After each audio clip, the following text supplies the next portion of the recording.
This is Bleav in Buckeyes. I'm Bryant with All-American cornerback Chimdi Chekwa.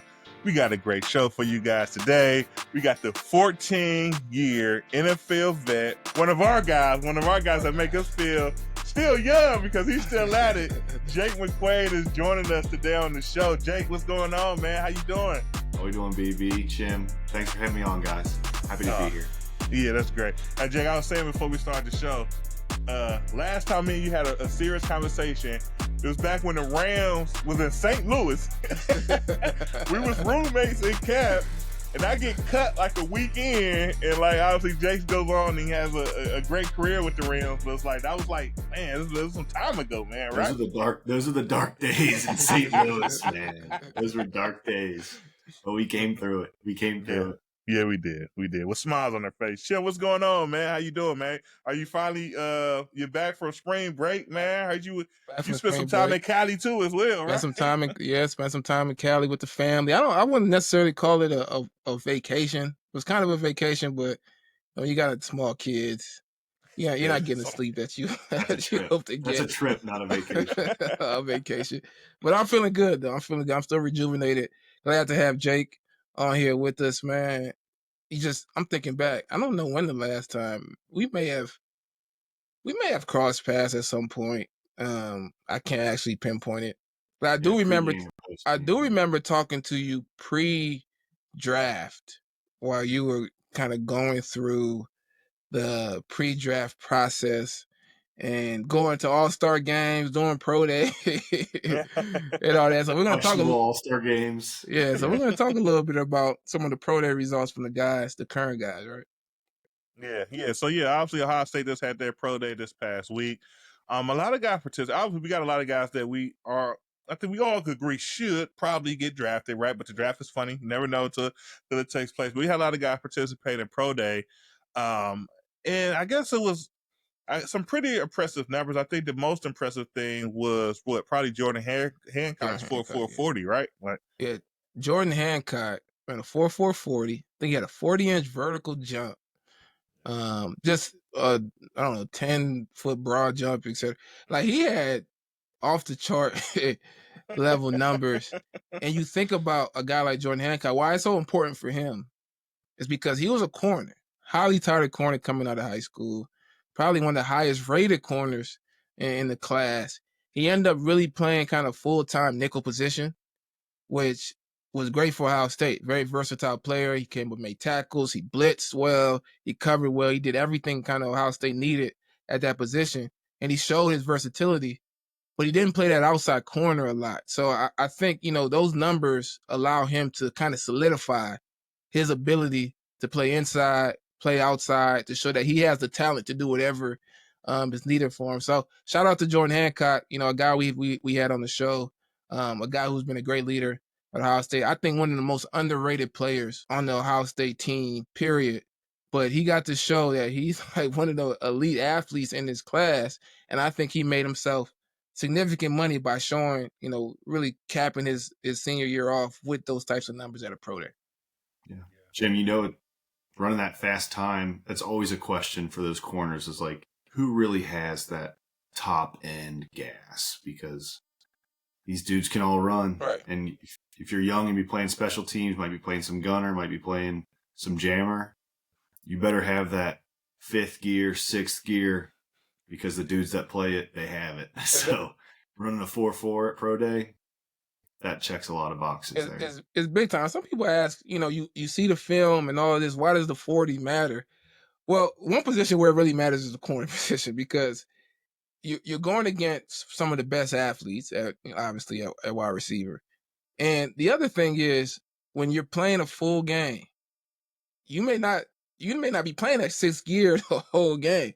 So you better at least have it. You got to at least have that elite level speed to go through the grind of a game and still be able to cover guys like Tyreek Hill, be able to cover guys like Jamar Chase, etc. So you understand why a 40-inch vertical and a 4.40 is important to be able to jump and make a play versus some of those elite level receivers at the next level.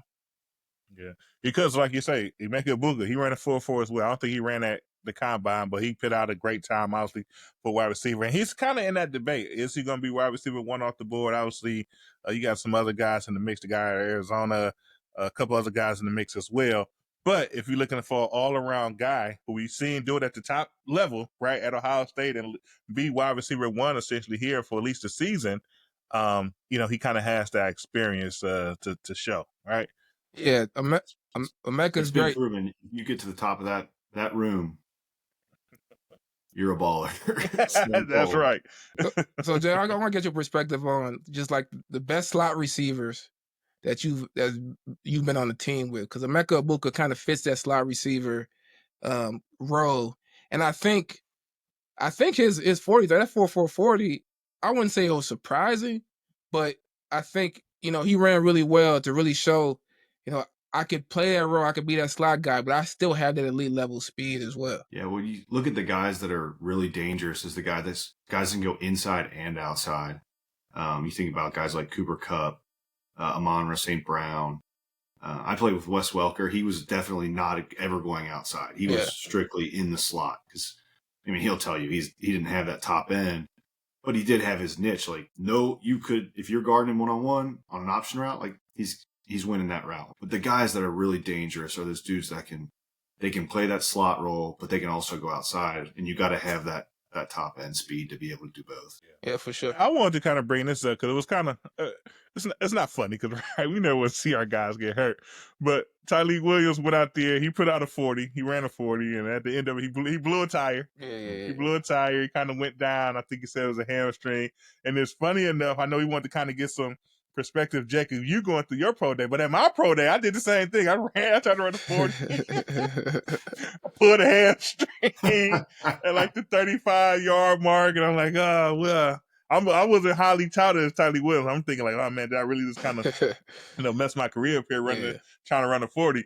But Jake, I wanted you to kind of go into it because obviously, you had a very strong pro day, right? We had the chance to go out there and participate, and you're a specialist, right? I think everybody kind of joked, but like, if you want a long career, why don't you just be a long snapper or be a kicker and things of that nature? But obviously, you live that life. You're living that life. Yeah. What can you tell us about what you remember from your pro day and going out there performing in front of all the NFL scouts and head coaches and GMs and all that? Well, a lot of the people that are at pro day are, like you said, GMs and scouts, and none of those guys know anything about kickers, punters, and snappers. Like, you don't get into that business or that line of work. You don't make your name on it. Like, hey, you know what I can do? I can project snappers in the NFL. That's not a recipe for a long career in the GM world. So the way it works is like the special teams coach from the Rams at the time, Tom McMahon, he called me like probably a week before pro day. And he was like, hey, I'm going to come and I'm running your workout.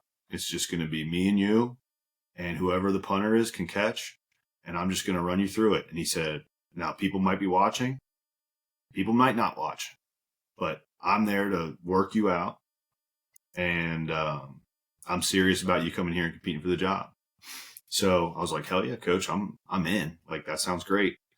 So he's a really little guy, like very short dude, and he's got many nicknames, but not appropriate. But for our G-rated podcast. Yeah, so I'm like, man, I meet this guy, and he's a little dude, and he's like, I'm gonna rush you, like I'm gonna have you block me.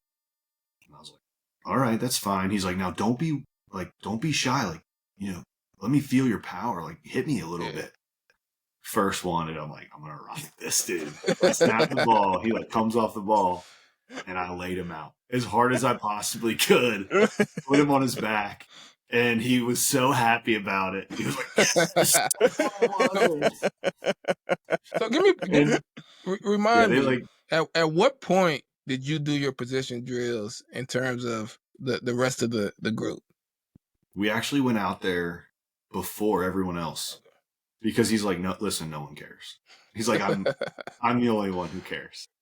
So it was like me and him, maybe like two scouts were kind of watching, but yeah, because I think it was when you guys were doing like all the bench and stuff. Okay. Because I remember I didn't want to do that before I snapped, obviously. So I did this workout on the field first, and then I ran, and it looked like I didn't pull my hamstring, but it probably looked like I did. I was that slow, which luckily doesn't matter that much for my job. And then when everyone else was like finishing, so I did the linebacker drills with Ross and all those guys, and that went fine. I mean, I'm sure I looked terrible, but it went good enough. And then when you guys were finished on the field, I went and did bench, and it was literally just me and a scout from the Rams. He like spotted me, and he was like, "Hey man, that was a really good job." I don't know what number I got. It was like somewhere around 20, and he was like, "That was really good." And I was like, "Thanks." It was just me and him. No one else there at all. You know, those days are like, remember when Vernon Golston had his pro day? Like every head coach was there. They were watching him do his vertical and all that. It was like, that was the exact opposite of my experience of pro day. So that's like me and one guy. That's interesting, because one thing that to me that's different between, I went to the combine and then did pro day. And one thing that's different between the combine and pro day, at pro day, you're around your guys, right? So maybe not you, Jake, but like usually you got a ton of people cheering you on, right? And just like you said, you did the linebacker drills with Ross and others. You're doing the drills with teammates. I did it with Devon Torrance, Jamel Hines. So we're kind of supporting each other. Like I know, I could see when Jamel was tired. Like, come on, we got one more rep, you know. And it's just a more comfortable environment where you're kind of feeding off that energy to max out what you're doing. Versus the combine where it's just kind of isolated. Like everybody, you try to get some of that same feel. You kind of meet the guys, etc. But it just feels a little bit different. If you had a lot of medical the night before, like I did, because I had a lot of injuries, right? You know, I'm up late getting CAT scans and stuff. I had to wake up early, didn't get a lot of sleep. So, and with pro that you're doing the bench and everybody's cheering, get one more set, one more set. Same thing with the 40. Unfortunately, B, you, and Tyleek both straight. Man. It's not funny, but man, that was a lot of weight hitting the ground. Like it looked, it looked when so Tyleek bad, went down, man. I was concerned. I was happy to say like it was just a hamstring. Right. So when I first seen it, I was just like, man, like what was it? Like, you know, hopefully it's not the knee, you know, something that's gonna take some time. So yeah. and so Will Howard did the pro day, which I thought, you know, I just watched some clips. I didn't actually show up for that because I was on spring break, but he seemed to do even better than what I thought. His combine performance was pretty good, and I think his pro day was even better. But with every pass, people clapping it up, people cheering on. I think that, you know, adds a little bit more juice to everything. So kudos to those guys. I thought most of those guys performed well. Another guy I want to shout out is G. Scott. I think he ran a 4.6 40. 4.6, 4.6 at like 240. Yeah. So he did pretty well. I guess I wanted to kind of bring this up to you guys though, like while we're kind of bringing it up, because obviously we're talking about what guys did, but I want to kind of talk about what guys did not do. Jack Sawyer and JT, neither one of them ran a 40 at the combine, nor did they run a 40 here at Pro Day. And obviously, you know, it's a season. They got nicked up. We know they had some type of injuries, but, you know, nothing that, you know, caused them to kind of miss any type of significant time. What are your guys' thoughts on that? On them not picking down an actual time for 40 going into, you know, the draft? Because obviously we expect both these guys to get drafted, and essentially it's just not available in our space. If it was me, if I had some injury or something that was nagging me, I'm not running. Those guys got plenty of tape. If you want to see what kind of ball player I am, got plenty of tape, because you guys know the tape's the resume. The running and all that stuff, it's a bonus. It's another data point. But these guys that are the GMs, the good ones, they rely on the tape. Yeah, I mean, if you're a corner, it's kind of a non-negotiable. Like you got to at least put a 4.5 on out there, because it's hard to really measure. But if you're a defensive lineman, this is where it gets interesting, right? Because the defensive end, you want to see from an athleticism standpoint, you want to see that the 40 helps with that, but it's really more so the 10, like the first 10 and maybe even the 20 that really shows your explosiveness, because you're not actually running. You're right. 40 yards. When you get the shuttles, the L's, because you want to see a guy bend. Right. Yeah. How often you run a straight 40? You want that 10, the pro shuttle, the L. And Jack Sawyer did run more than 40 yards when he got that sack fumble. And against Texas, But I yeah. think what's interesting is the nagging injuries because they just finished in January. In the national championship, you don't got that much time to actually prepare for 40. So if you can get away with, look, we just finished a national championship, still kind of recovering from the season, and after you, like you mentioned, they got a ton of film, they got a bunch of film. Putting one more thing out there for them to basically take away from your draft stock, I honestly just does more harm than good. So if you're not going to run a great 40, if you got some nagging injuries, it's better to just not put more out there. I think it's better to not run than to run a slow one. That's for dang sure. I think the guys who play a ton of football in college, who have the most film, honestly, can be at a disadvantage because it comes to a certain point where it's only you're only watching to see what they can't do, right? Sometimes you see a guy who comes out his junior year, redshirt sophomore year, has a great season, and you just don't have enough to determine what else they can't do. So you're like, this guy has a high ceiling. He tests well. We draft him, but a guy like Jack Sawyer, JTT will feel like they've been in college for 10 years. Yeah. Don't put out any more information that's going to take away from your draft stock. They likely are kind of set as to where they kind of fall when it comes to this draft. I think especially when they played so well. Yeah. They've been great players.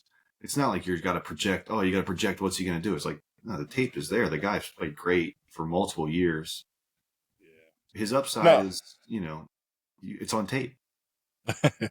Right. And I think that makes sense. And obviously, like we kind of talking about all this pro day, and obviously, I think the draft is it's less than a month now, right? Sometime in the month of April here, the draft will kick off, and we'll see what these guys actually land. But I think something that we kind of felt it was an interesting conversation is around Ohio State now. Back to the guys that's still in school, and how does Ohio State kind of has to act in that GM role, like right? Because we all know in the NFL, you got a salary cap, and we know if you're the Cincinnati Bengals, you spend all your money on offensive players, right? You get a couple receivers, you got a quarterback, all your money goes there. But usually, you want to kind of spread things around and kind of build a team, right? And we kind of thought it was kind of interesting to maybe kind of get into, if you are that GM at Ohio State, where is your dollars actually going to? If you got to imagine there is a budget, right? Everything has a budget, right? Has a budget. So how are you trying to navigate this so you give yourself that best opportunity? Is it just the best opportunity to win, be a national championship team, or is it the best opportunity to get ready to win in the future? So you're trying to do things to attract the next recruit to kind of give your school a shot. Yeah, Jack, I'm interested in your perspective, just from a specialist standpoint. You got $100,000 to spend. All right, we got $100,000 in NIL funds. Okay. How are we managing this budget? Are we paying some of these specialists, or how are we recruiting them? How would you go about that? Yeah, well, I always right say on the spot, Jay. Right on the spot. Put the GM cap on. When it comes to paying specialists, it only makes sense if you want to win right now. Like if you're going to build for the next, we're going to be good in 2-3 years. You don't need a good kicker then. It doesn't matter, especially in the NFL where if you lose, your draft stock goes up. But in college, in a place like Ohio State, every year the goal is win the national championship. So I got to pay the kicker. You just got to pay the kicker. There are too many games come down to a kick. So if I get $100,000, I'm putting at least 60 into kicker. Okay. And then maybe 30 into a punter. And that leaves me 10 for a snapper. Okay, now Coach Tressel said punting is the most important play in football. Yeah. Just want to put that out there. But if you look at how that would pretty much track how the NFL has been paying specialists. The very highest paid kickers make about $6 million plus now, which is it's big change recently, but that's what they make. The very highest end punters has been very static since Johnny Hecker set the market 15 years ago almost, or I guess it was 10 years ago. Top punters have actually drawn back a little bit. It was 4, now it's like 3. So you're going to get best punter for 3 and best snapper is like 1.5. So that's kind of where I land on it. It kind of makes sense to me. And you can always get that, if you want to, we talked about the 105, you might have 2 snappers on that 105. Maybe you have 1 snapper and a tight end that can kind of get you out of a game or help you finish a season. So it might be one of those things where you kind of look for a bonus. Okay. If you don't have a kicker and you're going to have a competition where you're like, man, we can't pay a kicker, then maybe you go 3 kickers, 2 punters, and a snapper. But kicker is the priority for sure. I just like the fact the easy math here. I was able to kind of follow that, the $100,000 to the breakdown, the 60, 30, 10. Okay, that gets you back to 100, right? Yeah. I appreciate that, Jake. Yeah. So I like that. I think defensively, because now you have the transfer portal as well. So NIL is a factor. You have the transfer portal as well. I think that some of the most important players on defense, you obviously got to have 2. You got to have corners. And Ohio State has done a good job with Coach Walton. They've done a good job of recruiting top corners. All right, they get their guy every year, it seems like. So you got to have a top corner, guys who can cover, guys who can come up and play press, guys who can, lay off and play zone, etc. Very versatile, guys who can come up and make tackles. And if you don't have that corner recruited as a young player that's going to develop into that, you got to go get a guy at the transfer portal. A guy like Eben Olsen has been great for Ohio State. Outside of that, I think I would prioritize overall that linebacker / pass rushing type player.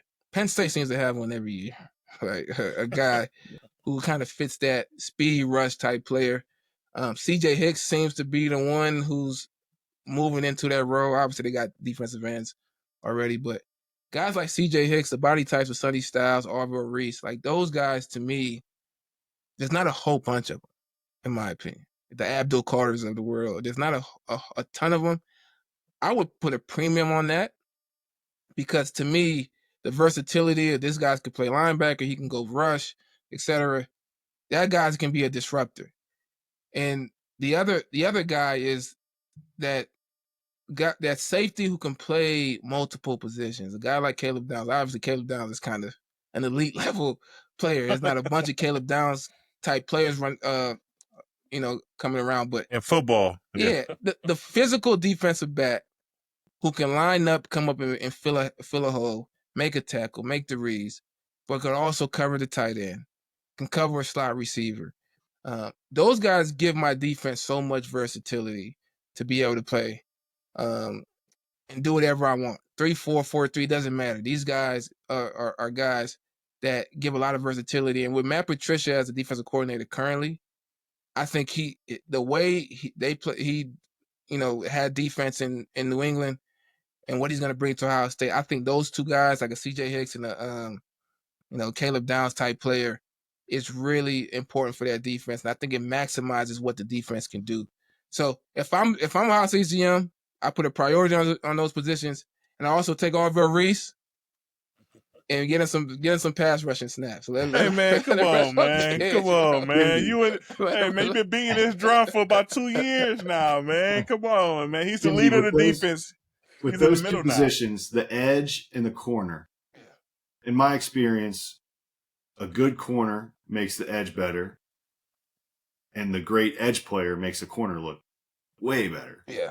So if you got to put what's 1 and what's 2, is it better to have a great corner, or is it like, hey, if we got the pass rush, we can kind of cover up some of our holes in the back end? Yeah, pass rush is number 1. Pass rush is number 1 because you're so close to the action. You're so close to the disruption.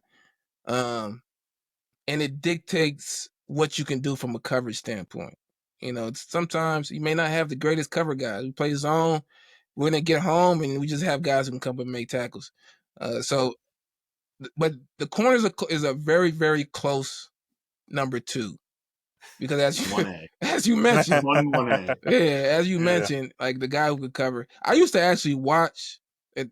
Started in college, I would watch our one-on-ones, all off season, in camp because that told me how I could play on the outside. That told me how aggressive I could be on the outside. If we, with the Raiders, we play a lot of man. If our defensive linemen were like Khalil Mack, when they drafted Khalil Mack, I watched Khalil Mack snaps every like how fast is he going to develop? Is he going to be able to get home quick? Because if he can, that means I could be a little bit more aggressive at the corner position. But if he can't, I'm gonna play a lot. I'm gonna play a lot softer here. So. Yeah, when they're getting home up front, you get those 3-step drops. You guys can be pretty aggressive, huh? Yeah, and no one asked me, but I'm gonna throw it out there. It's all about the trenches, man. You gotta spend all your money on the offensive line. That's what Ohio State has been doing lately. So far in the 26th class, we already got 3 commits. We have Maxwell Riley, who committed, I don't know, a couple weeks ago. But of recently, we had Sam Greer out of Akron, Ohio, commit. Then we also got a guy out of Arizona, Tucker Smith, commit. And then maybe we just kind of picked up that next Caleb Downs, right? We just got the safety commit, Blaine Bradford, out of Louisiana, joining the roster as well. So yeah, that's how you. I know we're close. I know we're closing, but I got a quick question. Offensive tackle, right? Would you spend a lot of money for an offensive tackle coming out of high school, or would you prioritize getting that guy out of the transfer portal? Because it's going to take a few years to develop that offensive tackle. Yeah, I don't know. I like the younger guys, and I just say that because I just like a guy being in my system, understanding what we do, and then give him a year to 2 to kind of show that he could go out there and do it. But you kind of got these older guys that you're getting out of the portal. For one, I feel like sometimes you just don't know exactly what you're getting. Now, we hit it out the park with Josh Simmons, and it worked out well. But then essentially, obviously, he had a up and down season and was having an outstanding season before he had an injury. Now we got 2 new tackles. I don't know what we get out of these guys. I don't know these guys. They don't know what we do here at Ohio State. So we'll see. Hopefully over spring they can kind of figure it out, get into camp, and obviously go on and be standouts from there. But to me, if you can, you get the 4 or 5-star guy in your state, like a Sam Greer, and you build him up. You teach him the what we do here at Ohio State, and he go out there with pride, and he play well, and he beats the team up north, and he leads his guys to be a national champion. That's my opinion. Yeah, I think the state guy is a priority across the board. If you can get the guy in the state, someone closer to home. But when you're competing with that guy from Alabama or that guy from Texas that everybody's throwing money at, it becomes a little bit harder. Because if I'm going to throw money somewhere, might as well go get this guy I already seen play football at the college level. That's just my perspective on it. Yeah, man. I don't know, man. But we'll see. Obviously, we'll kind of keep giving you guys a little bit more. If you're watching the Final Four, please jump on Bet Online and place your bets there. I wore my Guardian shirt, man. You guys didn't even mention, man, like the season opener, baseball has started. You know, America's pastime. Are you betting on them though? Are you going on Bet Online and putting money down? Man. That's the question. Yeah, Jake, this is a discussion. No, you are not. You're on the Guardian. Jake, you're still active, so you know we'll wait. You know nothing. You never heard of Bet Online. We'll wait till you're done before you start betting. But that's our show for today, guys. Please continue to follow us on YouTube, Spotify, Apple Podcasts, wherever you listen to podcasts. Please always feel to tune in with us. And as always, we end our show for the nice OH. Ayo. Go Bucks. Go Bucks.